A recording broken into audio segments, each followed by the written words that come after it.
des soldats israéliens sur la côte donc, de la bande de Gaza qui distribuent des vivres, de l'eau à des civils palestiniens qui manifestement sont en direction vers le sud du territoire côtier. Alors bien évidemment, l'armée israélienne a tout intérêt à diffuser ce genre d'images.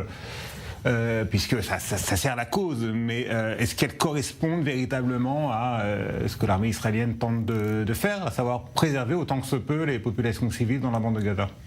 Absolument, je crois que les Gazaouis ont compris maintenant que lorsqu'ils voient un soldat israélien, ils peuvent être rassurés. C'est d'ailleurs ce qui se passe sur les routes d'évacuation vers le sud. Elles sont protégées et sécurisées par les soldats de Tsahal, qui ont d'ailleurs pour ordre de ne pas brusquer ou s'approcher trop des civils gazaouis, qui quand même, quand vous êtes armés avec les casques comme vous les voyez, ils sont quand même assez inquiétants et robustes à voir. Donc vous voyez qu'ils vont, attention, qu'ils y vont doucement. Et donc oui, l'image est véridique, c'est pas du bluff.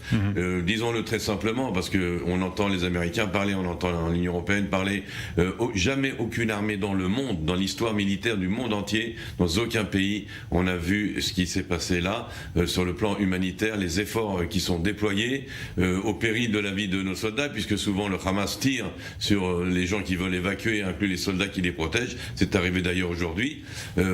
Et le risque qu'ils sont pris aussi de ralentir cet élan de combat qui est un élan pour l'instant où nous marquons beaucoup de points et nous ralentissons à chaque fois pour éviter les dommages collatéraux. Je n'ai vu dans aucun conflit du monde moderne ce genre d'attitude et j'en suis très fier et je rappelle que ce n'est pas parce qu'on nous l'a demandé, c'est parce que ce sont nos valeurs à nous, c'est écrit dans les codes d'éthique de Tsahal et c'est écrit aussi dans les valeurs juives et humanistes de l'État d'Israël.